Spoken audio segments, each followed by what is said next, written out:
c'était la première photo d'Isabelle Huppert. Isabelle Huppert, Jean Marais, Béatrice Dalle, des stars du 7e art, mais aussi des sosies, copains ou figurants, immortalisés par Pierre et Gilles. Affiches de films ou œuvres dédiées à des héros mythiques, pour le célèbre duo d'artistes, le goût du cinéma remonte à l'enfance. Moi, j'allais voir tous les films, autant des péplums, des westerns, puis j'aimais beaucoup les Laurel et Hardy aussi. Et je suis sûr que notre travail a été vraiment nourri par le cinéma. On construit les décors un peu comme au début du cinéma, au fond. Un peu à Méliès, un petit peu. Un peu à la Méliès. On crée l'illusion avec 3 fois rien.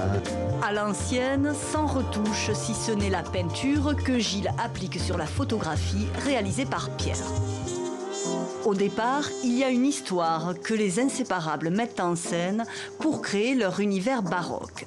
La recette est la même depuis leur début dans les années 70. L'exposition nous plonge d'ailleurs dans l'envers du décor avec leur dernière œuvre, Le Vendeur de Tour Eiffel. Alors il y a le ciel d'abord qui est fait avec des nuages en coton qui sont collés sur des tulles.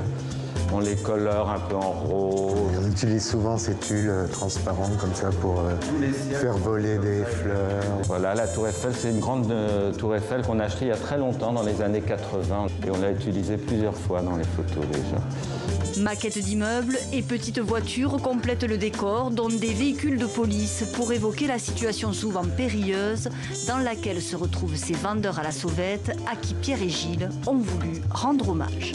C'est des gens qui sont sans papier, qui rêvent d'arriver à Paris. Et Paris, pour les gens, c'est la Tour Eiffel. On pense la Tour Eiffel et ils se retrouvent petits vendeurs à la sauvette de Tour Eiffel. Voilà, il y a un côté très poétique mais triste. Poésie et mélancolie qui jouent souvent les premiers rôles dans leur univers fantastique.